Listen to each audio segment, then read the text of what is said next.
Strong Zero, the liquid responsible for leaving countless partygoers lying in a pool of their own vomit, awaiting the sunrise of Shibuya while pondering what on earth went wrong in their lives. You can bet many regretted ever stepping into that dreaded convenience store. However, as Shibuya Meltdown has recorded the fate of many that have tempered with the devilish drink, in this video we're going to talk about someone who swims in it on a daily basis. Someone you could call the queen of Strong Zero, and maybe just alcohol in general. A Jirai NEET who became YouTube famous.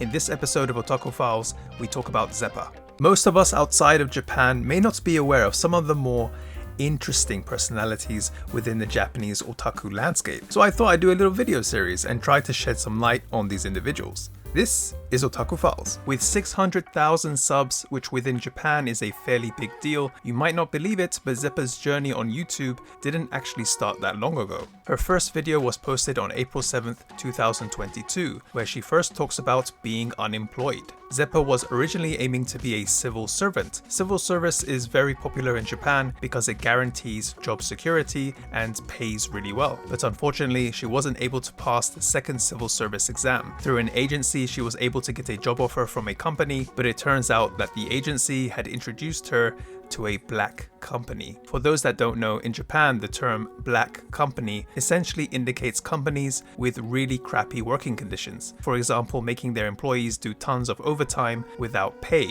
Employees are also usually subject to verbal abuse from their superiors. You'll usually find these companies to be full of young people because they have a high turnover rate, meaning very few stay that long within the company. Young new grads make easy prey for black companies. You can argue that Japan has a bad reputation when it comes to work, thanks to these companies. Zepa managed to get work later on at a different company as a contract worker, but she says that she quit after about a week.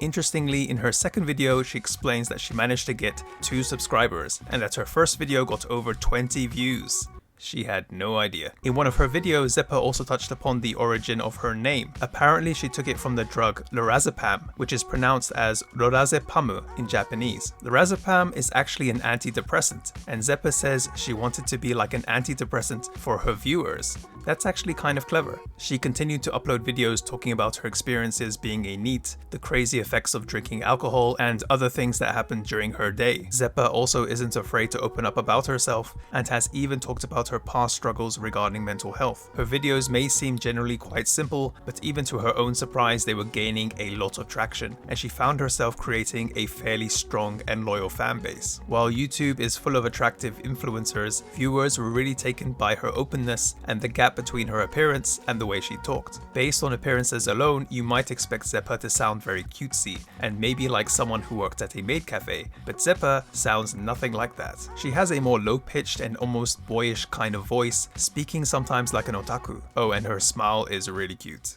However, this gap between her appearance and way of speaking in this sometimes deep and low-pitched voice stirred rumors online that Zepa was actually a man. More specifically in Japanese, an Okonoko. Okonoko is a play on words and makes more sense when you see the kanji characters. Usually the term for male or boy is Okonoko, but for this term, the ko part of Okonoko, which means child, is substituted with the kanji that means girl or daughter, which also has the reading ko. Okonoko is actually Japanese internet slang and a more loose term than anything we have in English, but it essentially means males with feminine appearances or cross-dressing males. Zepa did make a video addressing these rumors and clearly stated that she is in fact female and not an Okonoko. I touched upon it earlier, but what you may have also noticed is that there is a particularly common thing that Zepa does within her videos.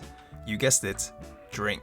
Her constant drinking of alcoholic beverages became a part of Zepa's brand. She was especially known for drinking Strong Zero, a drink responsible for probably half the content of Shibuya Meltdown. As you might have guessed, this essentially labeled her as an alcoholic, something that Zepa herself didn't seem to mind being associated with. In fact, a big reason why Zepa managed to blow up on YouTube was her video where she presents how to get over an aversion to alcohol. The video is done in typical Zepa fashion, and she doesn't overly push the idea of needing to drink. In fact, for some people, she recommends not to drink at all. This is something many viewers praised her for. This would particularly make sense since most of her viewers, similar to Zepa, would be a part of Gen Z, which in Japan is known to be a generation not so keen on drinking. Zepa's charm throughout the video won over many viewers, skyrocketing her to Japanese interweb fame, and to this day this remains her most popular video with over 2.5 million views. With her newfound fame, Zepa started to collab with other popular Japanese YouTubers, further increasing her fanbase. She also happened to collab with our very own and much loved virgin Baki Baki Dote. Within the collab video with Baki Baki Dote on his channel, we get to learn some more things about Zepa. For example, Zepa is actually part of a triplet with a brother and sister. Actually, they are fraternal triplets, meaning they were formed with 3 separate eggs, so they don't really share any resemblance with each other. Her sister works full-time at a company,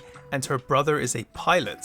Pretty cool. Zepa says that she used to be a pretty bright girl, but was always compared to her siblings who did better than her when it came to grades. It turns out though that Zepa was more of the sporty type, even becoming a member of her middle school's athletics club. During high school, she was also into dancing. I'm going to guess that it was breakdancing or something, because apparently she braided her hair, but things would turn pretty dark for Zepa once her university was decided. Apparently things went astray for her once she had to stop her after school activities and no longer had to study. I'm going to assume she's talking about the grey period between high school and university. Gaining more free time, Zepa had more time to think, which made her question life in general. She doesn't go into detail about that question, but apparently she thought about it a lot, to the point she actually got depressed and even ended up losing weight. She went from being a bright and perky girl to a more negative one. Apparently it was during university that she started getting into Jiraikei fashion, but she was mostly alone, not being able to blend in and make friends. What managed to get her out of her depression and interacting with others during her university years was her part-time job, but unfortunately not being able to be a civil servant and getting full-time work really sucked for her, which is why she was happy YouTube managed to work out for her. An interesting fact about the part-time job she did during university, it turns out that Zepa worked at a maid cafe. In fact, you can check out Zepa's maid skills with the other video she did with Baki Baki Dote, which is uploaded onto her channel. She also talked about something else, something she had already mentioned on her channel. Zepa was going to retire. Well, not exactly. Basically, she never intended to keep doing YouTube when she first started. She didn't like the idea of being this alcoholic YouTuber that just kept getting older. She also didn't like the idea of being a YouTuber that would basically become no longer relevant and wants to go out slowly in her own way. She also mentioned that she felt that the channel had gotten too big and that she prefers to keep things underground, since she really isn't for a mainstream audience. Although she has stopped uploading videos on her main channel, she does love making videos and YouTube in general, so she did make a second channel where she occasionally uploads. Zepa is also quite active on other platforms like TikTok and X. I'll leave some links in the description below. Overall, I find Zepa to be a really interesting kind of person who seems fun and charming while being a strong creative type. I wish her all the best in whatever she decides to do. Anyway, that's going to do it for this video, guys. I know it's been a long time coming to make a video on Zepa. It kind of feels like an end of an era now that I've showcased everybody that appears on the Otaku Files intro. But yep, there you go. Just so you know, I have a new job, so I might be a little bit more busier than usual. I'm not sure if I can upload weekly necessarily, but yeah, there will be more videos coming soon. Thank you very much, guys. Take care. Peace.